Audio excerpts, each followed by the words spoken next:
As I live, saith the Lord God, I have no pleasure in the death of the wicked, but that the wicked turn from his way and live. Turn ye from your evil ways, for why will ye die?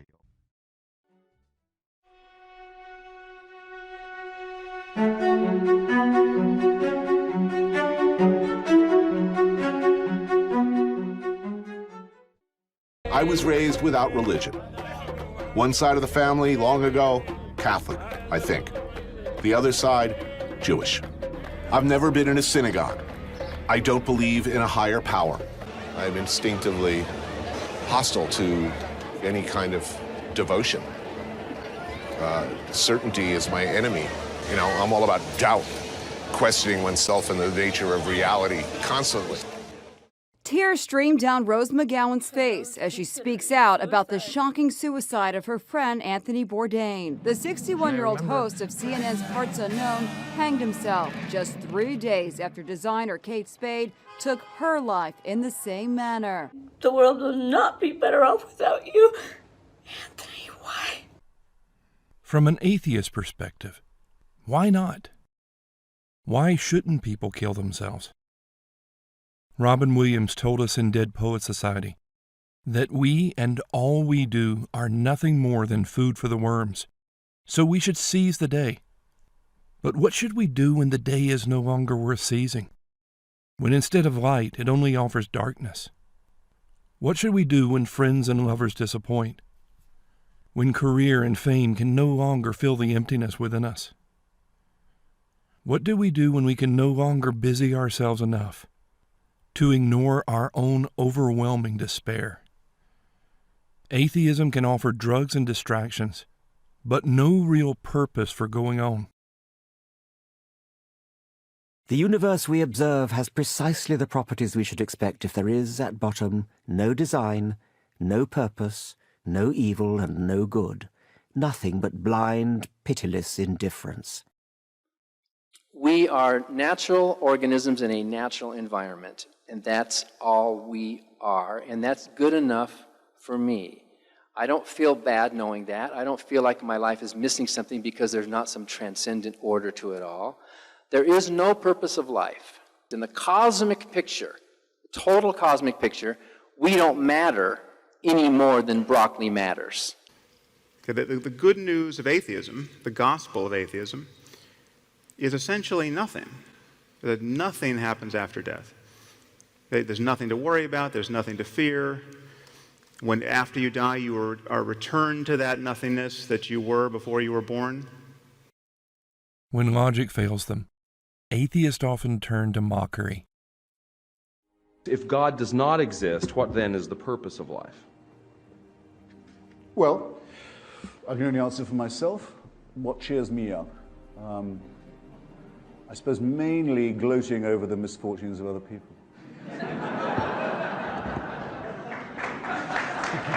I guess that has to be it. I think, yeah, mainly crowing over the miseries of others. It doesn't always work, but it never completely fails. And then there's irony. There's irony, and which is the gin in the Campari, you know, the cream in the coffee. Sex can have diminishing returns, but it's amazing. No, that's pretty much it, and then it's a clear run to the grave.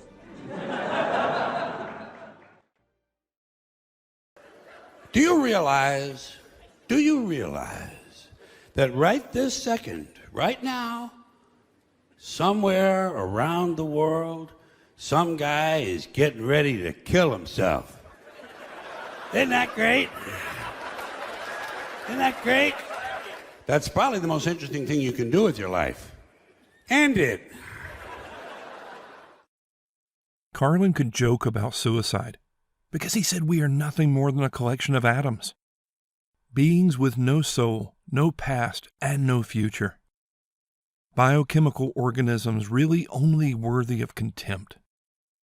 He said in his book Brain Droppings, I have more sympathy for an injured or dead animal than I do for an injured or dead human being, because human beings participate and cooperate in their own undoing. Animals are completely innocent. There are no innocent human beings. Here is an anecdote from the writer Patricia Highsmith. Not so long ago, I said to a friend of mine, if I saw a kitten and a little human baby sitting on the curb starving, I would feed the kitten first if nobody was looking. My friend said I would feed the kitten first if somebody was looking. I would too, Patricia. Atheists alternate between seeing humans as meaningless and godlike. The God of the Bible presents a radically different perspective to both. I call heaven and earth to record this day against you, that I have set before you life and death, blessing and cursing. Therefore choose life, that both thou and thy seed may live, that thou mayest love the Lord thy God, and that thou mayest obey his voice, and that thou mayest cleave unto him. For he is thy life and the length of thy days. We are material beings, and as Carlin says, we participate in our own undoing. But we also have souls. God created Adam from the dust of the ground, and he breathed into him the breath of life. We are unique from all the other creatures, being made in the very image of God. This image is not material, but spiritual. We are rational, personal beings, made to have fellowship with our Creator. It is this image that explains our genius. We make music and create art. We explore. We long to understand the world around us and to understand ourselves. Christians cannot joke about suicide because we understand it as a profound tragedy. It is bad enough that people make idols of sex, possessions, and fame. But when they realize that these things can never truly satisfy, they throw away their lives, rather than turn to the God who is supposed to be our life. Suicide is not simply the reorganization of atoms, but the destruction of something beautiful. George Carlin may laugh at suicide, but we weep. For all their pretenses, atheists can provide no truth, no value, and no real purpose apart from the God of the Bible. Yet they say Christians are the ones deceived, that these ideas of a God and a soul are nothing more than illusions. They call us to give up our comforting lies and face the hard truth that there is no God. But what is the illusion, and what is real?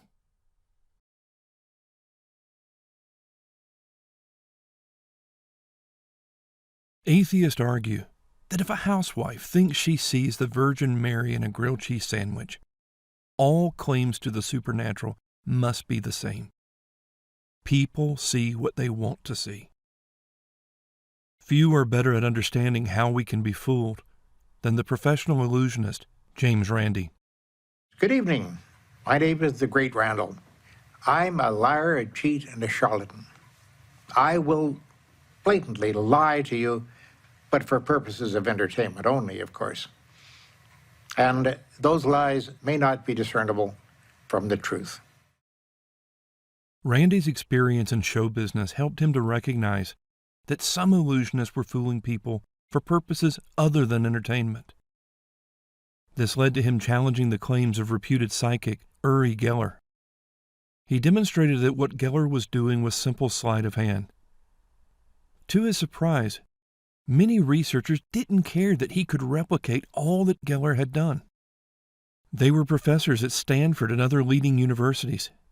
They had PhDs and were experts in their fields. They wrapped themselves in the mantle of science and reason and convinced themselves they had not been tricked. So Randi enlisted two teenage illusionists. They pretended to have psychic abilities and thoroughly convinced the researchers of their powers before revealing the deception.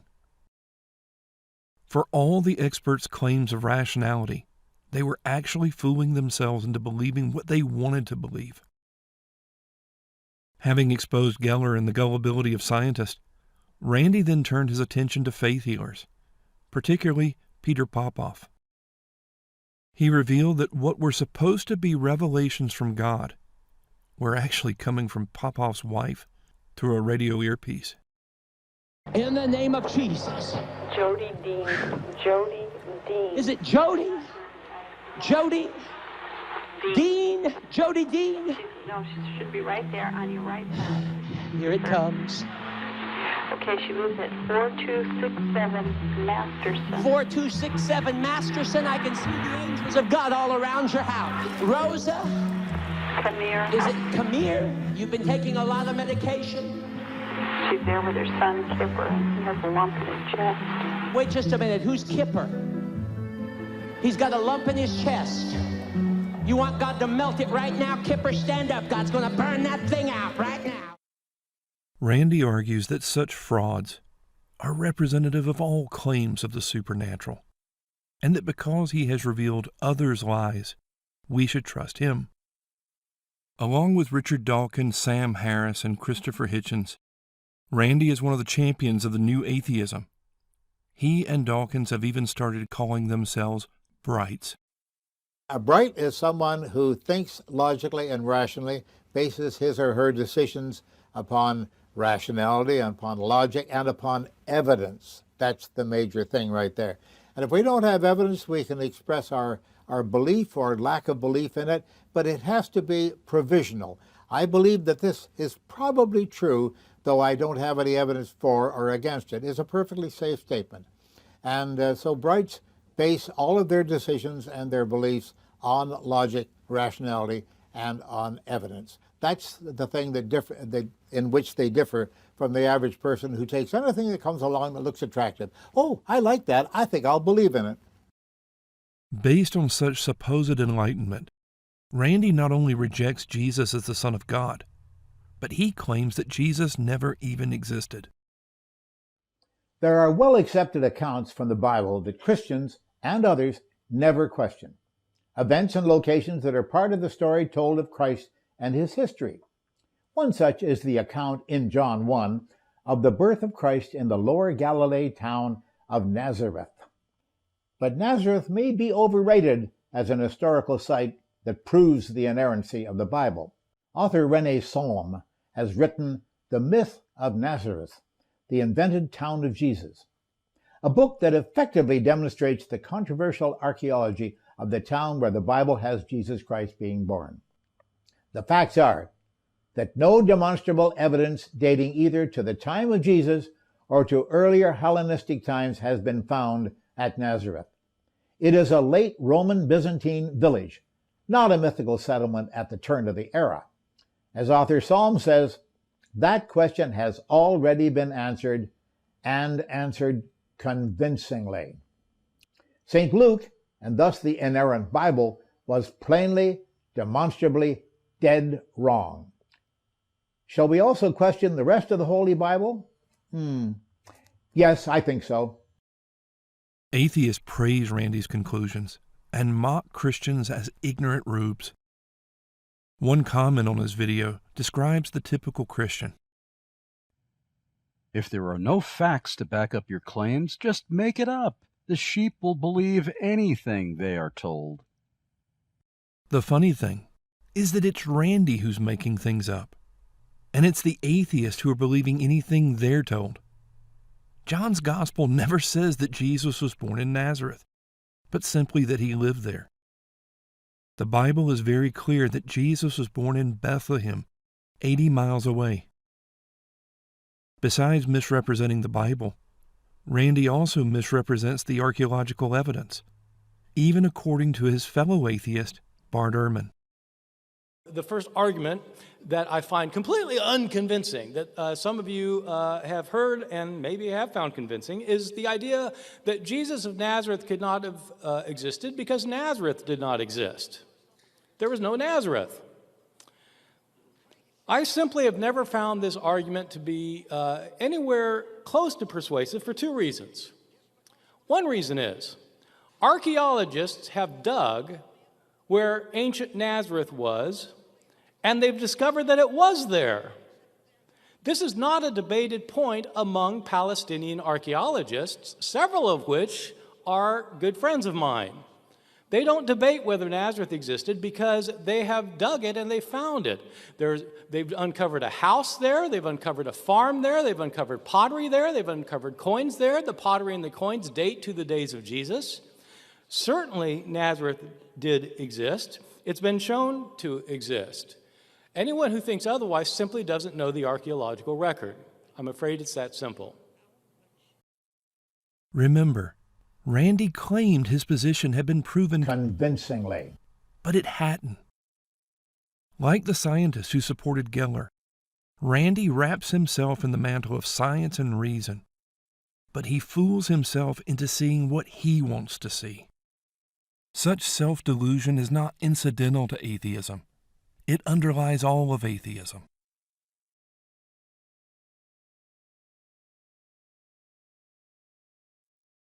In the same way that illusionists use sleight of hand, atheists use appeals to science. They pretend that it is the antithesis of faith and the only reliable source of knowing truth. If we accept their assertion, then God and the soul are dismissed by definition, because the scientific method is incapable of dealing with anything other than matter in motion.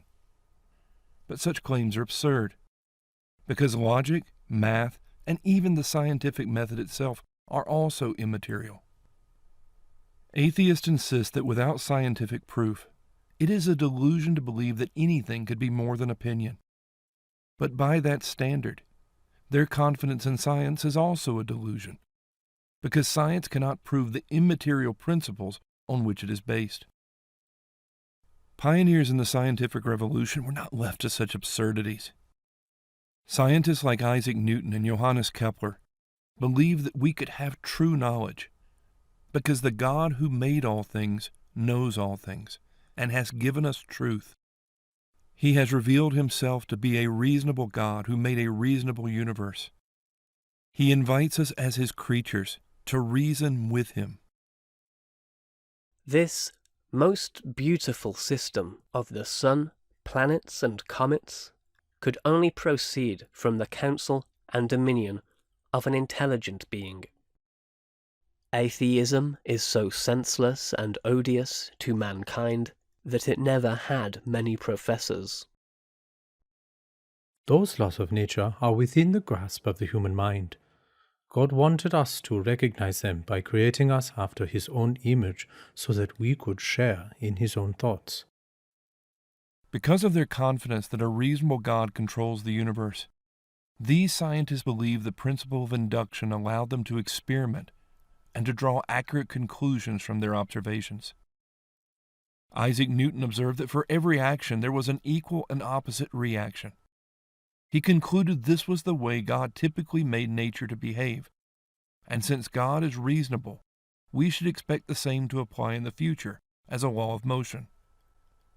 Though the scientific revolution largely flowed out of the Protestant Reformation, it's no surprise to Christians that non-Christians can also do science, because we are all made in the image of God and we live in his universe.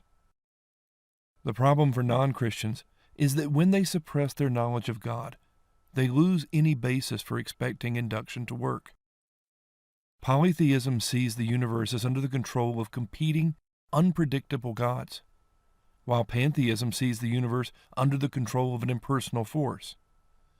Neither gives real confidence that what happens today will in any way resemble what happens tomorrow. Both tend to view history as cyclical rather than linear, and both discourage experimentation in favor of contemplation. Aristotle could write brilliant works on logic, but also argue that things that weighed twice as much fell twice as fast. China discovered many things before the Christian West, but their worldview did not give them confidence in a rational framework into which to fit these discoveries. As late as 1922, the Chinese philosopher Yu Lunfang wrote, China has not discovered the scientific method because Chinese thought started from mind, and from one's own mind. Rather than seeing the scientific revolution as evidence for the God of the Bible, atheists assume they can appropriate the scientific method, but jettison the God on whose existence the method is based. Their problem is that apart from the God of the Bible, they have no logical basis for trusting induction. The very idea that there are laws in nature only became popular after the year 1600. It was based on the assumption that the God of the Bible was the lawgiver. Without that God, there are no scientific laws, simply patterns of observed behavior. Those patterns may or may not be indicative of the past or the future. Atheists insist that the scientific method keeps producing positive results, even when God is rejected. But remember, they are making claims for science far beyond it being useful. They are insisting that it is self-attesting and renders faith irrational. Older atheists were not so bold. The philosopher Bertrand Russell admitted, "All arguments which, on the basis of experience, argue as to the future or the unexperienced parts of the past or present, assume the inductive principle. Hence, we can never use experience to prove the inductive principle without begging the question. Thus, we must either accept the inductive principle on the grounds of its intrinsic evidence or forego all justification of our expectations about the future. If the principle is unsound, we have no reason to expect the sun to rise tomorrow, to expect bread to be more nourishing than a stone, or to expect that if we throw ourselves off the roof, we shall fall." Do you understand the problem? Atheists either argue in a circle, or they have to give up on induction. They call faith evil and the antithesis of science, but they either have to accept on faith that the inductive principle is true, or they have to give up any hope of knowledge. They have to accept on faith that even without comprehensive knowledge, they can draw valid conclusions from their experiments. They then have to accept on faith that these observations not only give them truth about the nature of reality, but also prescriptions for how we are to lead our lives. When pressed with all the faith their system requires, some atheists will admit that they can't know anything with real certainty. I can live with doubt and uncertainty and not knowing. I think it's much more interesting to live not knowing than to have answers which might be wrong. I have approximate answers and possible beliefs and different degrees of certainty about different things, but I'm not absolutely sure of anything, and there are many things I don't know anything about. From the standpoint of objective reality, the belief that there is a God is a delusion. Do you still believe that? Yes. How do you know anything to be objectively real? How do I know? What do you mean by know? Well, the thing is, you made the claim that according to objective reality, belief in God is a delusion. Yes, I'm stating what my belief is Right. about reality. But you said according to objective reality. Yes, I believe it's objective. Okay, so how do you know anything to be objectively real when you've admitted you could be a brain in a vat? What do you mean by know? Do you mean how am I aware of? Right, how are you aware of objective reality? I'm aware of reality through my senses. Okay, how about this? Why don't you tell me one thing you know? Why? Because that's my question, sir. Well, what do you mean by know? Justified true belief. I'm not claiming to know. Anything. What do I consider as justified true belief? I believe that, well, in that context, justified true belief, are we using my definition of true or yours? Yours. What do you know to be true? What do you know that I'm corresponds? not omniscient in that context. Do you know that corresponds with absolute reality? Do you know that? No. Okay, well, that's fine. I asked him one thing, and he doesn't even know the one thing he claims to know. What? That's the problem. That's a problem. Sorry. Unfortunately, few atheists are consistent with such uncertainty. They presume they can assign probabilities in a world in which they know nothing for certain. And rather than admit their foolishness, some even dismiss philosophy rather than reconsider their certainty of atheism. Philosophy is dead. Philosophers have not kept up with modern developments in science, particularly physics. Scientists have become the bearers of the torch of discovery in our quest for knowledge. Hawking's specialty was theoretical cosmology, baby universes, a unified theory of everything, and higher dimensions sell books. But they are all pure conjecture. M-theory doesn't disprove God, but it makes him unnecessary. It predicts that the universe will be spontaneously created out of nothing, without the need for a creator. Atheists tell us that it's ridiculous to believe that the God who made the universe could make a snake to speak. But what is their alternative? A universe that creates itself from nothing. Where is their empirical evidence? How does nothing produce anything, much less human consciousness? We're not supposed to ask such questions. There's a reason that in spite of all the hype, Hawking never won the Nobel Prize. He did real science in the 1970s, but much of what he promoted later in life was science fiction in the cause of what he wanted to be true. He was championed because it was what a lot of others wanted to be true as well. Most atheists never think through the absurdity of their position. They embrace unbelief because they desperately want it to be true and convince themselves of a narrative that allows them to sneer at Christians. The more science progresses, the less need it has of God. Atheists tell us that primitive peoples assumed that gods must be behind the phenomena they could not understand. But now science is providing naturalistic explanations. Since we understand nuclear fusion, we supposedly don't need a god to create the sun. They assure us that science is filling in all the gaps in our knowledge and will soon make belief in God unnecessary. But once again, all of this is absurd. They are assuming that God must cause something without means or else have nothing to do with it. Imagine a car moving down a road.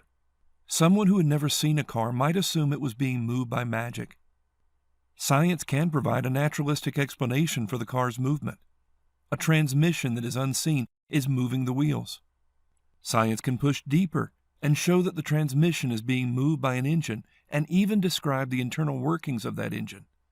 But none of these naturalistic explanations mean that the car arose without a creator or that its movements are without direction. Though atheists have no logical basis for doing science themselves, they insist that Christians are the enemies of reason, who refuse to objectively weigh the evidence. How do we know that these dinosaurs are hundreds of millions of years old? The answer is evidence. Tons and tons of mutually supporting evidence. Science is about testing, comparing and corroborating this mass of evidence, and using it to update old theories of how things work. Evolution by natural selection is supported by mountains of evidence, while creation contradicts the evidence and is only backed by some ancient scribblings. Dawkins pretends that the evidence speaks for itself and determines what he believes. But the reality is that, like the scientists who supported Uri Geller, he only accepts as evidence those things that confirm what he wants to believe. The evidence for God is all around us and in us, but atheists reject God before ever considering that evidence. I'm just interested, what sort of evidence could science or the physical universe present to you that would make you think, actually, that is evidence that there's a mind behind this? I find that a very difficult question. If I were looking in the Bible for evidence, heaven forbid, I would expect to see maybe increase in entropy is equal to Q reversible divided by temperature. And that is, if there was literally an equation in the Bible, equation like in that. the Bible, rather than all this wishy-washy, elastic writing that it pervades. All right. So if there was something like that they discovered in the Bible, then I'd think it was probably a forgery. Well, exactly. The problem is, would it actually make you? No. I mean, is there anything from is there any kind of evidence in the universe that could make? I mean, if the stars lined up to spell, Peter, please believe in me, it's about time. I put it down to madness. Atheists begin with the assumption that any naturalistic explanation, no matter how far-fetched, is superior to one that involves Jesus being who he claimed to be. This was again about the virgin birth, I think. Which is more likely, that the whole natural order is suspended, or that a Jewish minx should tell a lie? Atheists argue that Jesus must have never existed. If he did exist, his miracles must have been mere legend. If there was more to them, he must have been an illusionist like Geller or Popov. He could never truly have risen from the dead, so if he was crucified, he must have only appeared to die. If he really died, the disciples must have stolen the body. The fact that the disciples suffered martyrs' deaths for insisting on Jesus' resurrection is explained away by saying that people do crazy things. Such skepticism makes all knowledge impossible, but atheists only use it to dismiss what they want to ignore. For all their claims, they are not rational, objective, or scientific. Theirs is an ideology that uses an illusion of science to deceive. This is made abundantly clear if we look at atheism's creation myth, known as Darwinism.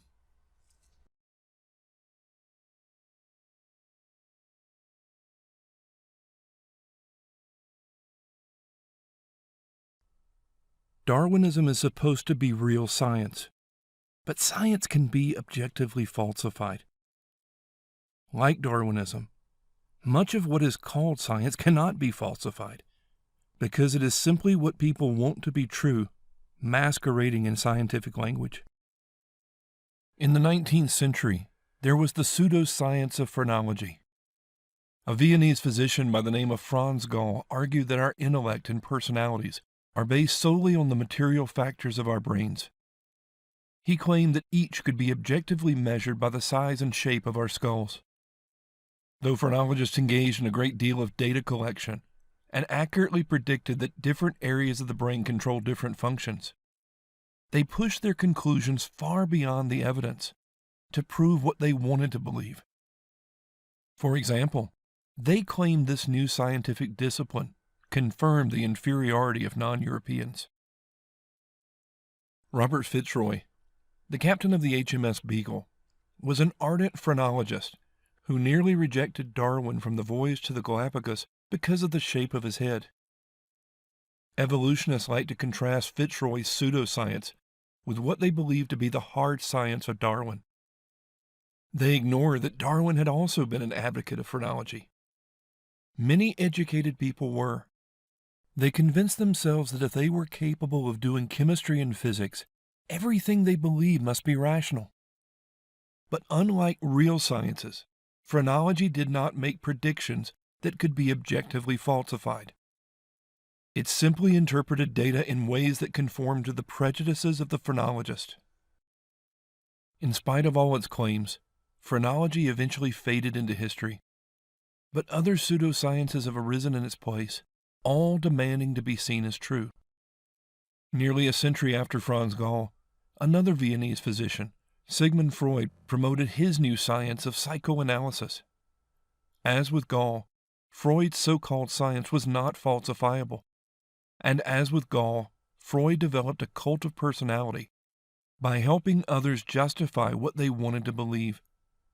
What Freud wanted to believe was that the cocaine he enjoyed was not addictive, that he wasn't alone in lusting after his mother, and above all, that there was no God.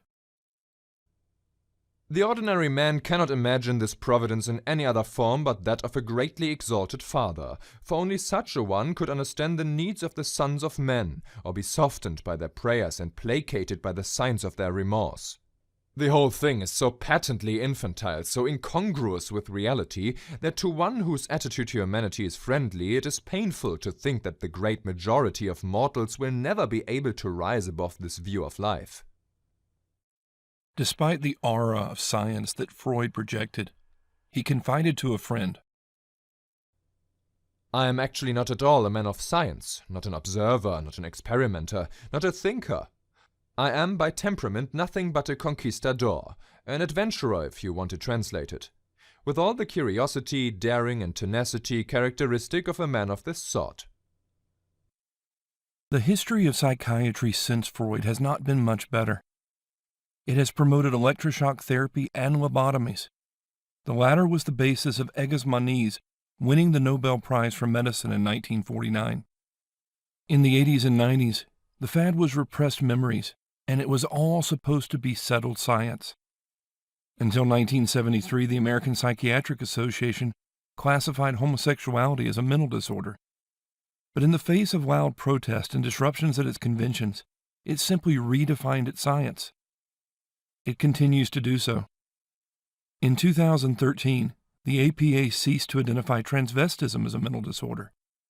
Instead, it is now considered a mental disorder to believe that homosexuality and transvestism are disordered. In 2019, the American Psychological Association declared traditional masculinity harmful, saying it can lead to homophobia and sexual harassment. None of this is real science. It is simply progressivist morality masquerading as science. The scientific method is not subject to political correctness, and real science can be falsified. In 1919, a solar eclipse allowed Einstein's theory of general relativity to be tested. As predicted, the light of a star behind the sun was bent so as to become visible. For Richard Dawkins and his fellow evolutionists, there is no way to falsify their theories, because Darwinism is as much a pseudoscience as phrenology and psychiatry. Instead of making predictions that can be objectively tested, it makes assumptions about an unobservable past, a past very unlike the present, where life could simply spring into existence. For much of human history, the idea of spontaneous generation has had its proponents. Aristotle argued that scallops are produced from sand and oysters from slime. By the 19th century, many such ideas had been debunked, but fermentation was still considered proof that life could arise simply through exposure to air. In 1859, Louis Pasteur demonstrated that it was not the air, but microbes in the air that caused fermentation. He did so with experiments that anyone could replicate. All subsequent experiments show the same thing that Pasteur found, that life comes from life, never from non-living matter. Darwinism is not about experimentation, but imagining a warm little pond in the distant past where the right conditions somehow produce something no laboratory can replicate. Like phrenology and psychoanalysis, it is about massaging data to fit a predetermined theory. Though Darwinists pretend theirs is the obvious interpretation of this data, that is not the case. Here's a helpful way to look at the problem Darwin faced. Climbing a mountain. Let's call it Mount Improbable. Let's say at the bottom we have the simple bacterial beginnings of life on Earth. At the top, man today, or any complicated piece of biology. So how did we get to the top? If it had happened by blind chance, or by design, it would be equivalent to leaping up a sheer cliff in a single bound. Utterly out of the question. If we come round the other side of Mount Improbable, we find something very different. Here there's no sudden precipitous cliff. Here there's a gentle slope, a gradient of evolution. All we have to do is put one foot in front of the other, and we'll get to the top. Darwin's great insight was that life evolved steadily and slowly, inching its way gradually over 4 billion years. Natural selection, not a divine designer, was the sculptor of life. Under the microscopes of Darwin's day, cells seemed very simple. The idea of such cells arising spontaneously and mutating into higher forms of life seemed reasonable. But modern technology has allowed us to see deep inside these cells and demonstrated a complexity far beyond anything Darwin could have imagined. Red blood cells are so small that over 150 billion could fit in a cubic inch.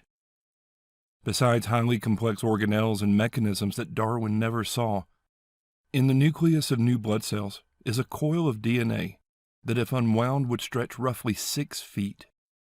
The average person has about 10 billion miles of DNA in their body, enough to stretch back and forth to the sun over 100 times. The smallest genome ever discovered is in a simple bacteria, but even it has nearly 160,000 base pairs. The smallest changes in physiology that Darwinism requires involve elaborate changes in the genetic code. The gentle slope of evolution is gone, and we are back to a sheer cliff of irreducible complexity. Darwinists try to overcome that cliff with logical sleights of hand. If pesticides kill off non-resistant insects and resistant ones proliferate, this is supposed to prove Darwinism. But this involves the loss of genetic material within a population, not the additions required to make higher forms of life possible. Such reductions make up much of the supposed evidence for Darwinism. All domestic dogs descend from the wolf. Various traits were purposely bred out to produce the diversity we now have. Intentional breeding among rabbits has resulted in such variety that some can no longer successfully reproduce with one another. Darwinists point to this as the creation of new species, as if it's the same as the development of a higher form of life. But it's not. The rabbits are still rabbits, and no breeding program can change that. Countless generations of fruit flies have been raised in laboratories. Scientists managed to produce a fly with an extra set of wings, but the wings don't work, and the fly is incapable of living outside the lab, because there are limits to biological change that make Darwinism impossible. You can breed wolves down to chihuahuas, but you cannot breed chihuahuas back to wolves, much less a dolphin or a human. Without experiments to support their theories, evolutionists turn to interpreting the fossil record. But as with other pseudosciences, their history is littered with wild exaggerations and blatant attempts at fraud. Inspired by reading The Origin of Species, German biologist Ernst Haeckel produced his own work in 1866, claiming that embryology supported Darwin. He produced detailed illustrations showing that vertebrates all developed similarly. His diagrams became standard for textbooks for well over a century. Haeckel was praised as a great scientist and founded the Association for the Propagation of Ethical Atheism. The problem was that the illustrations were fake. The images were doctored to prove what Haeckel wanted to be true. Critics pointed out his misrepresentations soon after their publication, but it would take over a century for Darwinists to admit to the fraud. In the meantime, Haeckel speculated that Indonesia would be a proper place to find the missing link between ape and man. In 1893, one of his disciples, Eugene Dubois, went to Java with the express purpose of finding that missing link. When he dug up an ape's skull cap and a human thigh bone within 40 to 50 feet of one another, he insisted that they must be from the same skeleton, and the discovery of Java Man was announced. In 1912, the New York Times reported that Darwin had been proven true, this time by the discovery of Piltdown Man. Portions of a skull were discovered in England and supposedly provided another link between apes and humans. For over 40 years, it was included in school textbooks as evidence that Darwinism was real science. Finally, in 1954, it was discovered that the skull was a hoax, perpetrated by combining a medieval human skull with the lower jaw of an orangutan and chimpanzee teeth that had been filed to fit. Someone had created the appearance of age by staining the bones with an iron solution and chromic acid. 10 years after the supposed discovery at Piltdown, Henry Osborn, the president of the American Museum of Natural History, announced yet another missing link, Nebraska Man. It fit neatly into what Osborn wanted to be true, but all his claims rested on a single tooth that eventually was revealed to belong to an extinct pig. The modern missing link is supposed to be Lucy. Everything about her skeleton was ape-like except the hip. But as with her predecessors, that hip demonstrates that Darwinism is not about following the evidence, but making the evidence fit an existing theory. The perfect fit was an illusion that made Lucy's hip bones seem to flare out like a chimp's. But all was not lost.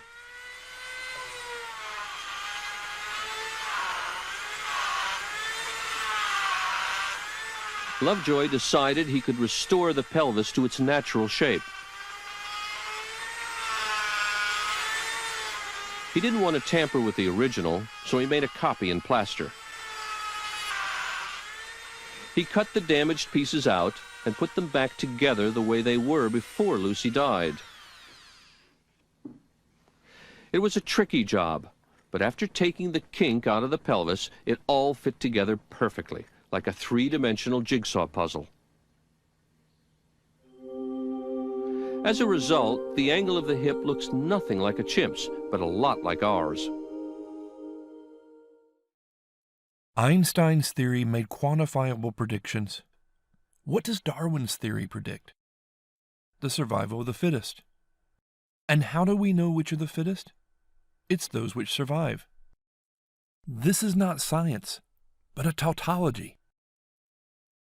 Everything supposedly proves Darwinism, yet nothing does in the same way as in the hard sciences of chemistry and physics. Darwinists claim to find simpler organisms in older rocks and more complex organisms in younger rocks. This sounds persuasive until you realize that they not only date the fossils by the rocks, but the rocks by the fossils. Darwin knew that the fossils he had available did not demonstrate gradual change over time, with a multitude of intermediate forms. But he was convinced that as more data was collected, his theory would be confirmed. The last century and a half has only strengthened the evidence that animals appear suddenly in the fossil record and remain relatively unchanged, the very opposite of what Darwin predicted. In 1972, Harvard professor Stephen Jay Gould, along with Niles Eldredge, formulated a revised theory of evolution called punctuated equilibrium. They criticized the scientific community's commitment to gradual change as based on ideology rather than real science. The general preference that so many of us hold for gradualism is a metaphysical stance embedded in the modern history of Western cultures. It is not a high-order empirical observation induced from the objective study of nature. They explained away the problems of the fossil record by arguing that at various points in history, mutation took place so quickly, it simply was not captured in the fossil record. This leaves Darwinism without empirical testing and without the fossil record. Yet atheists still demand that it be seen as science. Though fossils are open to interpretation, there is a history to Darwinism that is much more objectively evaluated. Most American high school students have been forced to watch Inherit the Wind. Despite changing the names, the film claims to be a faithful account of the Scopes monkey trial. An earnest high school teacher is jailed and threatened by fundamentalist Christians for daring to teach evolution, contrary to Tennessee state law.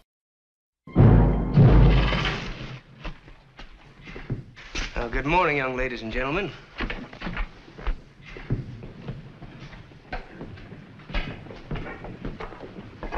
Good morning, visitors.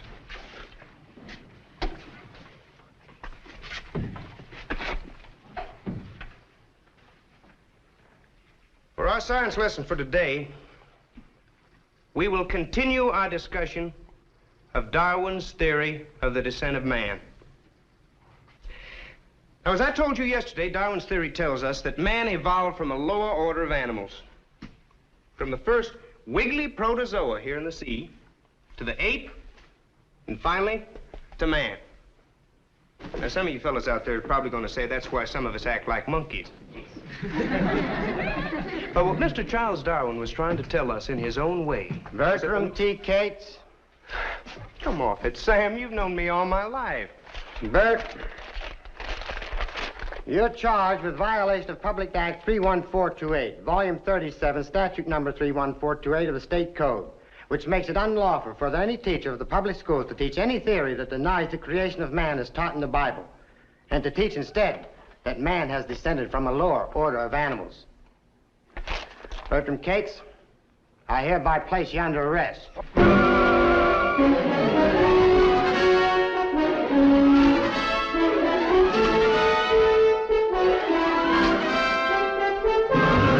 Monkey trial. Here's another one. Monkey shines in Hillsboro. The whole world's laughing at us. Look, from Chicago. heavenly Hillsborough. Does it have a hole in its head, or its head in a hole? I'm telling you, we've gone too far. Let them laugh. We fighting the Lord's battle, ain't we, Reverend? Well, I'd decide rather have some heathen a-laughing at me than to have my sons a-laughing at my Bible. Like so many atheist histories, this one falls apart on closer examination. Tennessee had passed a law for public schools that made it a misdemeanor to teach that humans had evolved from apes. But the governor insisted that it would never be enforced. Despite this, the American Civil Liberties Union announced that they were looking for a test case and would defend anyone accused of teaching evolution. George Rapelier was a transplanted New Yorker who managed the Cumberland Coal and Iron Company in Dayton, Tennessee. On April 5, 1925, he approached the county superintendent of schools, Walter White, and local attorney, Sue Hicks. Dayton was suffering economically at the time, and Rapelier believed that a trial would give the town some much-needed publicity. The three convinced their friend John Scopes, a 24-year-old football coach and sometimes substitute biology teacher, to be arrested for having taught evolution. Though the school's textbook included evolution, Scopes would admit after the trial that he had never actually taught it, but that was irrelevant to their plans. Scopes was arrested, but the popular coach was never jailed. The law only called for a misdemeanor fine. In the movie version, he's jailed throughout the trial and threatened with lynching. We'll hang Bert Hicks to a sour apple tree. We'll hang Bert Hicks to a sour apple tree. We'll hang Bert Hicks to a sour apple tree. Our Lord is marching on. Clarence Darrow, a member of the ACLU, volunteered to defend Scopes, but told the jury the only conclusion they could reach was guilty. His hope was that the ACLU could appeal the case to the Supreme Court and have the law declared unconstitutional. When Scopes was given a $100 fine, the prosecutor, William Jennings Bryan, offered to pay it for him. Rather than reaching the Supreme Court, the conviction was later thrown out on a technicality. Rather than being a victim, John Scopes would later say, I've often said that there's more intolerance in higher education than in all the mountains of Tennessee. When retelling this story, atheists turn a publicity stunt into a near lynching. In seeking support for his nonprofit foundation, Richard Dawkins promises. Number 3, change the culture. How do you do that? By sponsoring, commissioning, and producing plays and movies, helping high schools across the country put on Inherit the Wind. Richard Dawkins is well aware of these facts, but he's still promoting Inherit the Wind. If we know that he and the Darwinists are lying to us about a history we can objectively verify, why should we trust them about any other history? Darwinists also gloss over what was taught by the textbook at the center of the controversy. The races of man. At the present time, there exist upon the earth 5 races or varieties of man, each very different from the other in instincts, social customs, and to an extent in structure. These are the Ethiopian or Negro type, originating in Africa, the Malay or brown race from the islands of the Pacific, the American Indian, the Mongolian or yellow race, including the natives of China, Japan, and the Eskimos, and finally, the highest type of all, the Caucasians, represented by the civilized white inhabitants of Europe and America. Considering where such thinking led, and the horrors done by Hitler in the name of helping evolution along, it shouldn't surprise us that Richard Dawkins tries to distance Darwin from him. I should here mention the popular canard about Hitler being inspired by Darwin. It comes partly from the fact that both Hitler and Darwin were impressed by something that everybody has known for centuries. You can breed animals for desired qualities. Hitler aspired to turn this common knowledge to the human species. Darwin didn't. His inspiration took him in a much more interesting and original direction. Darwin's great insight was that you don't need a breeding agent at all. Nature, raw survival, or differential reproductive success can play the role of breeder. As for Hitler's social Darwinism, his belief in a struggle between races, that is actually very un-Darwinian. For Darwin, the struggle for existence was a struggle between individuals within a species, not between species, races, or other groups. Don't be misled by the ill-chosen and unfortunate subtitle of Darwin's great book, The Preservation of Favoured Races in the Struggle for Life. It is abundantly clear from the text itself that Darwin didn't mean races in the sense of a group of people, animals or plants, connected by common descent or origin. Is Dawkins telling us the truth? Let's see what Darwin actually said. At some future period, not very distant, as measured by centuries, the civilized races of man will almost certainly exterminate and replace throughout the world the savage races. At the same time, the anthropomorphous apes, as Professor Schaffhausen has remarked, will no doubt be exterminated. The break will then be rendered wider, for it will intervene between man in a more civilized state, as we may hope, than the Caucasian, and some ape as low as a baboon, instead of, as at present, between the Negro or Australian and the gorilla. Francis Galton, Darwin's cousin, had no question as to what Darwin was teaching. He incorporated these ideas into a new science that he labeled eugenics. There is nothing, either in the history of domestic animals or in that of evolution, to make us doubt that a race of sane men may be formed who shall be as much superior mentally and morally to the modern European as the modern European is to the lowest of the Negro races. Charles Darwin's son Leonard also seemed to be clear as to the implications. He became the head of the English Eugenics Society. But it was in the United States that eugenics became particularly popular. Birth control is not contraception indiscriminately and thoughtlessly practiced. It means the release and cultivation of the better racial elements in our society, and the gradual suppression, elimination, and eventual extirpation of defective stocks. Those human weeds which threaten the blooming of the finest flowers of American civilization. 37 states eventually created eugenics laws, and tens of thousands of U.S. women were sterilized against their wills. Even the Supreme Court refused to intervene. But it was in Germany that Darwin's views were taken to their most hideous lengths. But atheists try to avoid this fact by claiming that Hitler was actually a Christian. They base this on him being baptized as an infant and using Christian language in his public speeches. Their reading of history is very selective. The official religion of the Nazis was called positive Christianity, but it promoted a Jesus who was neither Jewish nor divine. It was a religion in which the swastika was added to the cross, but Hitler was the voice of God. Hitler's Reich Minister of Church Affairs, Hans Kurl, described it. Positive Christianity is National Socialism. Dr. Zöllner and Count Galin have tried to make clear to me that Christianity consists in faith in Christ as the Son of God. That makes me laugh. True Christianity is represented by the party, and the German people are now called by the party, and especially by the Führer, to a real Christianity. The Führer is the herald of a new revelation. Hitler's head of the Nazi Party Chancellery, Martin Bormann, was even more clear in a directive to other government officials. National Socialist and Christian concepts are incompatible. The Christian churches build upon the ignorance of men and strive to keep large portions of the people in ignorance, because only in this way can the Christian churches maintain their power. On the other hand, National Socialism is based on scientific foundations.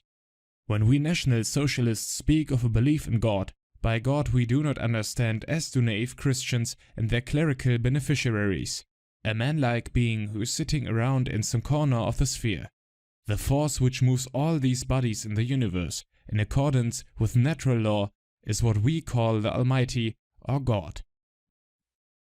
It shouldn't surprise us that Hitler sought to wrap his ideology up in religious terms palatable to the populace. Hitler's private statements make his views even more clear. You see, it's been our misfortune to have the wrong religion. Why didn't we have the religion of the Japanese, who regard sacrifice for the fatherland as the highest good? The Mohammedan religion, too, would have been much more compatible to us than Christianity. Why did it have to be Christianity with its meekness and flabbiness? Our epoch will certainly see the end of the disease of Christianity. It will last another 100 years, 200 years perhaps. My regret will have been that I couldn't, like whoever the prophet was, behold the promised land from afar. Adolf Hitler ist unser Retter, unser Held, der edelste Führer auf der ganzen Welt. Für Hitler leben wir und wir sterben gerne wir. Für den Führer bis zum Tod, denn er ist unser Gott. Despite atheist claims, Hitler was no Christian. He was actively hostile to the Jesus of the Bible. Whether or not he should be seen as a strict atheist or a pantheist is a matter of debate. But even Richard Dawkins will sometimes admit that he really was a Darwinian.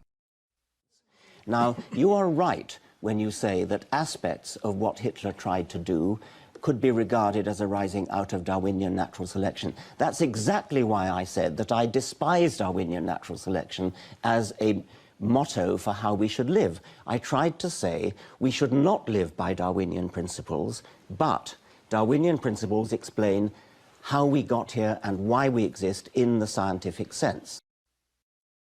Atheists use Darwinism to dismiss God, but then they pretend they can avoid its obvious implications. How different is Dawkins' alternative from the forced sterilization and genocide of Darwinism? It turns out not much.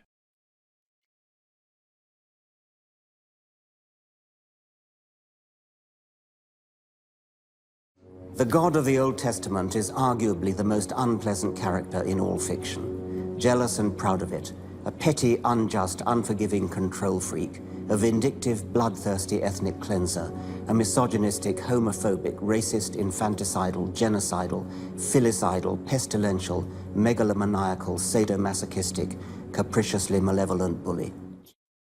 Remember, this is the same Richard Dawkins who said,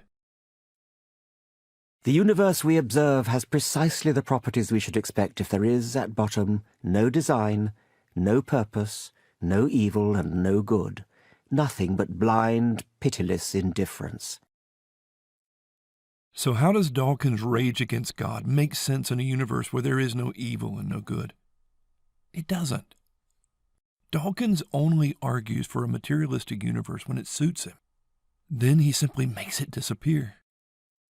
We can leave behind the ruthlessness, the waste, the callousness of natural selection. Our brains, our language, our technology make us capable of forward planning. We can set up new purposes of our own. And among these new goals can be the complete understanding of the universe in which we live. A new kind of purpose is abroad in the universe. It resides in us.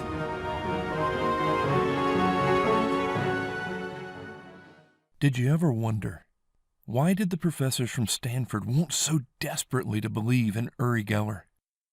Like Dawkins, they wanted to believe that, like some comic book fantasy, evolution has made some of us more than human, that they have reached the point that they can transcend materialism.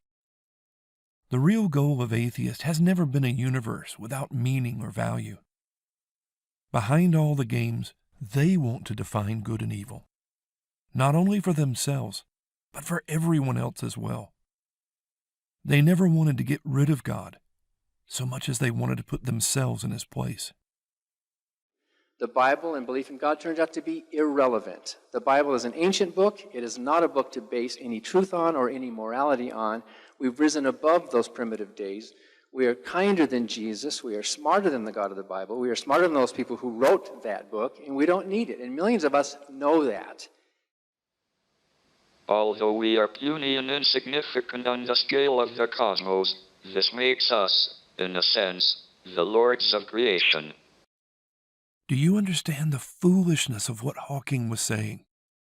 He was unable to move or even to speak without the aid of a computer.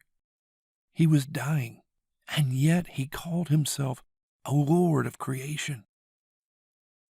His self-deception goes back to a very old lie.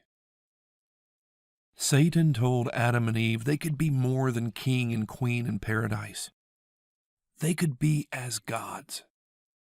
All they had to do was to reject what God had said and define morality for themselves. They presumed they could sit in judgment over God, but they were sorely disappointed. Rather than exalting themselves to godhood, their rebellion made them slaves to sin, and they were cast out of paradise. This world of lies, rape, addiction, and murder is the fruit of our first parents thinking themselves smarter and more virtuous than their Creator.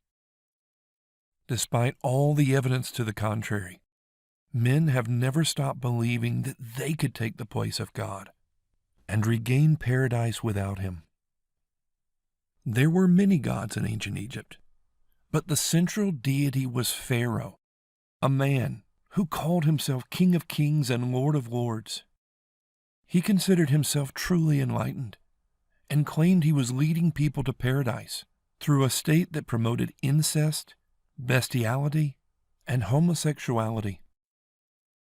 The Apostle Paul described the pagan world. Professing themselves to be wise, they became fools, and changed the glory of the uncorruptible God into an image made like to corruptible man, and to birds, and four-footed beasts, and creeping things. Wherefore God also gave them up to uncleanness through the lusts of their own hearts, to dishonor their own bodies between themselves, who changed the truth of God into a lie, and worshipped and served the creature more than the Creator, who is blessed forever. Amen. For this cause God gave them up unto vile affections, for even their women did change the natural use into that which is against nature. And likewise also the men, leaving the natural use of the woman, burned in their lust one toward another, men with men, working that which is unseemly, and receiving in themselves that recompense of their error which was meet. Though the pharaohs promised exaltation to those who followed them, what they really brought was slavery. The Roman emperors, like the pharaohs, declared themselves divine and the saviors of the world. And like the pharaohs, they considered sexual license to be the mark of true freedom. The Emperor Nero's wives included not only 2 women, but also 2 men. Christians were considered the enemies of humanity because they did not indulge in such things. But the greatest crime of which Rome accused them was their refusal to worship the divinity of Caesar. Atheists in more modern times may prefer calling themselves brights or lords of creation. But like the pagan god-kings of antiquity, they do not tolerate those who refuse to see them as divine, and their state as the only true Messiah. When atheists seized power in the French Revolution, Christian worship was made illegal, and the cult of reason was declared to be the official state religion. It was an explicitly atheistic system that celebrated the people instead of God.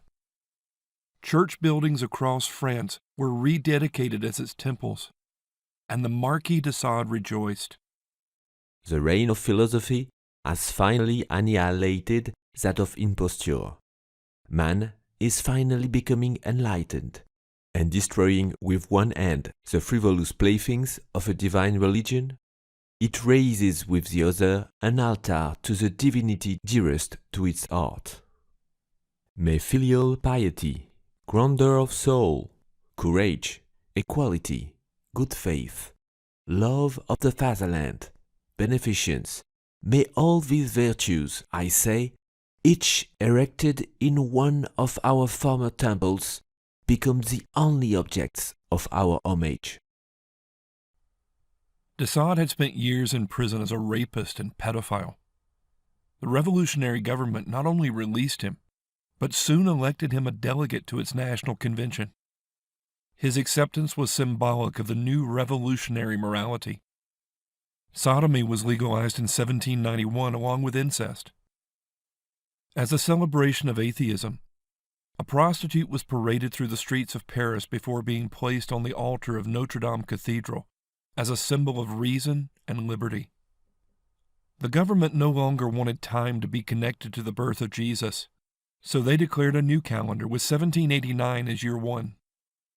Sunday and the 7-day week were abolished in favor of a 10-day week, ending with a celebration of liberty, fraternity, and equality. The Protestant Reformation had produced the limited government of the English Bill of Rights. The rule of law and individual freedoms were rooted in a biblical understanding of man's sinfulness. For French atheists, they were the enlightened and answerable to no God anywhere.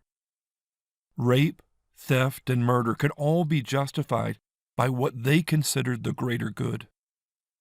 Rather than ushering in a golden age of truth and freedom, atheism brought the reign of terror. Hundreds of priests and nuns were killed, and tens of thousands more fled under threat of death. Slaves were freed in the French colony of Haiti, but were then set to the slaughter of their former masters who were considered enemies of the revolution. Rather than making anyone truly free, the cult of reason made all men slaves to a messianic state. Over and over since the French Revolution, we have heard the same lie. If we just help the enlightened lords of atheism smash Christianity, a paradise will arise like a phoenix from the ashes. But their promises of reason and sexual freedom are meant to blind us to the reality. Atheism's war against God never produces its promised utopia, but inevitably brings hell to earth. Religion is the opium of the people. The abolition of religion as the illusory happiness of the people is the demand for their real happiness. We have no compassion, and we ask no compassion from you. When our turn comes, we shall not make excuses for the terror. Atheism is the natural and inseparable part of communism. Like the French revolutionaries, the Bolsheviks repealed all laws against sodomy and incest in 1917. By May 1st, 1937, there should be no one single church left within the borders of Soviet Russia, and the idea of God will have been banished from the Soviet Union as a remnant of the Middle Ages. Stalin oversaw the creation of the League of the Militant Atheist, with 3.5 million members dedicated to the extermination of all religions in the Soviet Union. We will substitute materialism for idealism and atheism for theism. Monks are tapeworms gnawing out the bowels of society. If you prostrate yourself before the Buddha, you are only groveling before cement. For the Onkar, there is no God, no religious beliefs, no supernatural. The world has never before known a godlessness as organized, militarized, and tenaciously malevolent as that preached by Marxism, within the philosophical system of Marx and Lenin, and at the heart of their psychology. Hatred of God is the principal driving force, more fundamental than all their political and economic pretensions. Militant atheism is not merely incidental or marginal to communist policy. It is not a side effect, but the central pivot. To achieve its diabolical ends, communism needs to control a population devoid of religious and national feeling, and this entails a destruction of faith and nationhood.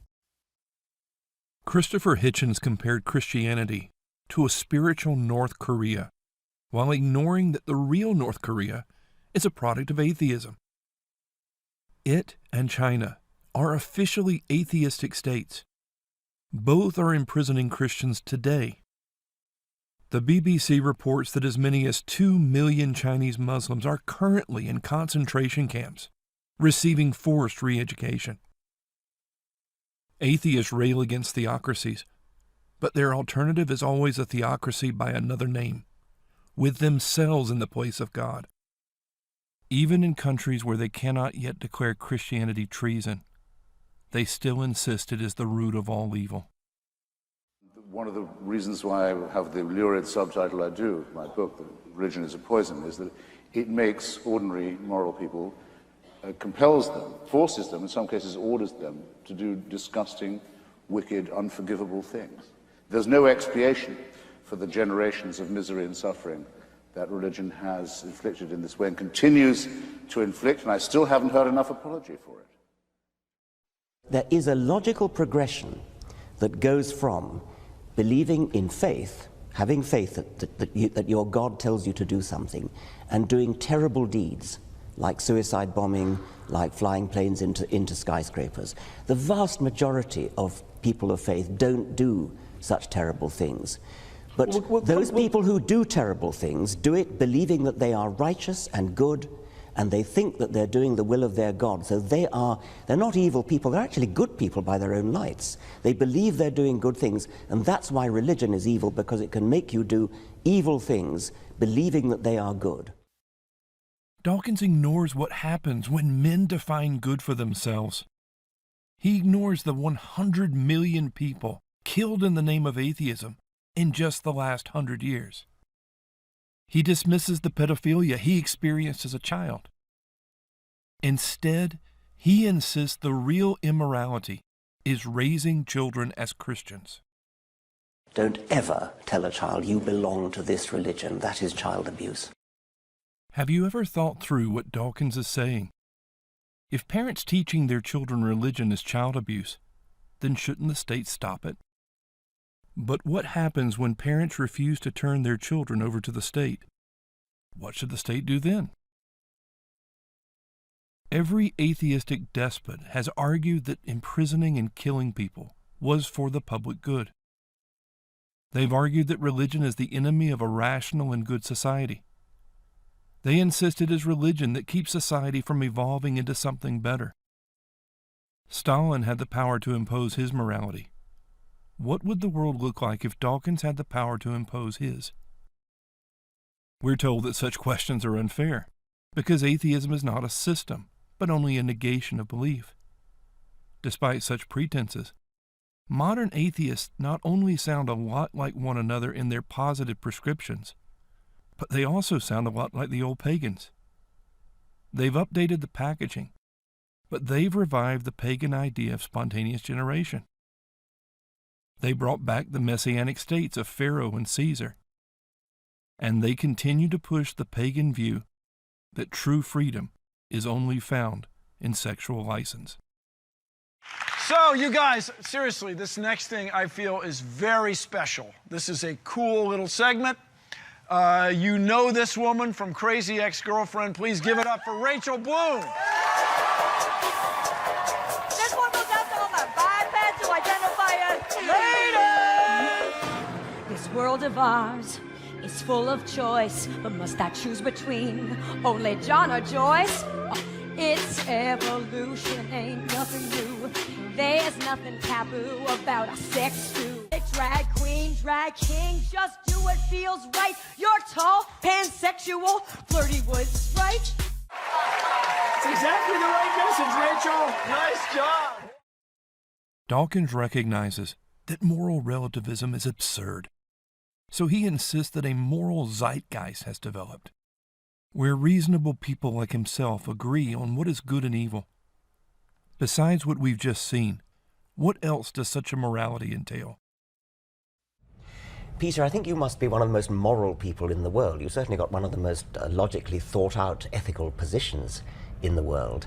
And yet, precisely because of its logical consistency, you seem to get a lot of flack coming from two quite different directions. Well, that's certainly true. On the one hand, I'm critical of the attitudes that people most people in society have towards animals. I think that we don't take the interests of animals seriously enough, and in a way I think it's an implication of Darwinism that we should take them more seriously, or at least that it breaks down some of the barriers that have separated us from animals. But on the other hand, because I don't think that humans are special just in virtue of being a member of the species Homo sapien, I think that if you have humans who are, for example, severely damaged at birth, that it's not wrong to end their lives. So I think that in some cases, human beings don't have a right to life because they don't have the possibility of having a worthwhile and meaningful life. And so, of course, I get flack from conservative moralists and conservative Christians from that perspective. Well, that seems to me to be completely logically consistent. What about infanticide? Strictly morally, I can see no objection to that at all. I would be in favor of infanticide.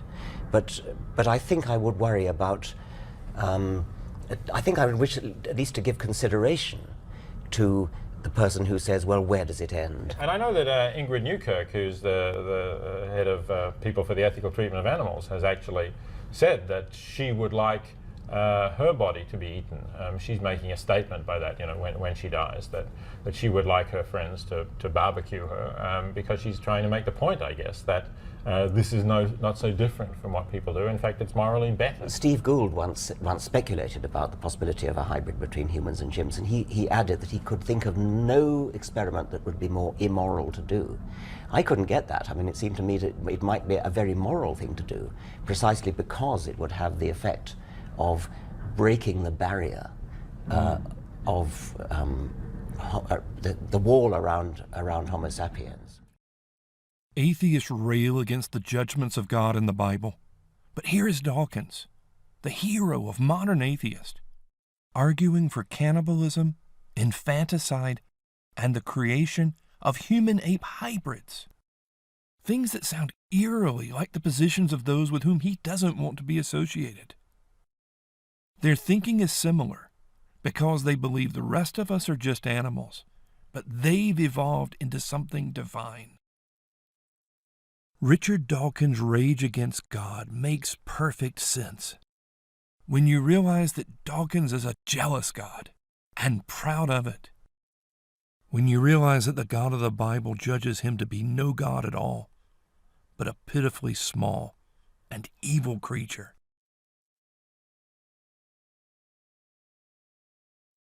Do you remember what Sam Harris said? Okay, the good news of atheism, the gospel of atheism, is essentially nothing. That nothing happens after death. There's nothing to worry about, there's nothing to fear. When after you die, you are returned to that nothingness that you were before you were born. Atheism promises a life of fulfillment without guilt or lasting consequences. But like the promise of drugs, it's all a con. How do we find fulfillment in a materialistic universe of blind, pitiless indifference? Materialism may make it ridiculous to call anything evil, but it also makes it ridiculous to call anything good. It's a universe where there's no real basis to distinguish between helping a lady across the street and pushing her in front of a bus. It's a universe in which nothing can be considered ugly, but also one in which nothing is really beautiful. Some things may amuse us for the moment, but remember, we and all we do are nothing more than food for the worms. How long can we really distract ourselves from the meaninglessness of it all? Atheists try to transcend the emptiness of materialism and create their own meaning and value, but they quickly demonstrate themselves to be foolish substitutes for God. They promise truth, but deliver lies, because they cut themselves off from the God of truth. They promise messianic states, but only deliver tyrants, because they cut themselves off from the God of love. They promise exaltation through sex, but they only bring degradation. The truth is that whether as God kings or as lovers, other people make pitifully small and disappointing gods. Many are fooled into believing that fulfillment can eventually be found. They just need to achieve something more or get the right person in their lives. It's a dream that never becomes reality. Brad Delp was the lead singer of the rock group Boston. He had the fame, fortune, and romance that are all supposed to make life worth living. His suicide note simply read, "I am a lonely soul." Atheists have no real answers to suicide. They can offer drugs and distractions, but nothingness is often preferable to their broken promises of life apart from God. But atheists are not only lying about the here and now, they are also lying about what comes next. Instead of death bringing the promised escape, it ushers people to a judgment for which they are completely unprepared. Atheism isn't about truth, but suppressing the truth in unrighteousness. It isn't about science, but science fiction. It isn't about tolerance, but the demand that we must agree with those who consider themselves enlightened. Instead of life, what atheists really offer is death, because they cut themselves off from the God who is supposed to be our life. Atheists blame God for the pain and suffering of this world, but we are not the victims. We are the problem. God is not the monster. We are. Have you ever lied? What does that make you? God says that all liars deserve to burn in the lake of fire. Atheists say that such punishments tell us how evil the God of the Bible is, but the reality is it tells us how evil we are. We know that God commands us not to lie. So when we deceive others, we demonstrate that we love ourselves more than the God who made us and has given us everything. The reality is that unless our hearts are changed, we are all liars and hate the God of truth. No matter how much we try to convince ourselves that we're good people, with every sin we are shaking our fist at God, telling him we will not have him rule over us. It's not just the rapists and murderers that God sees as truly evil, but all of humanity. Despite how we try to deceive ourselves, we are all monsters if given the opportunity. God says that sin has given us hearts of stone, incapable of real love for him.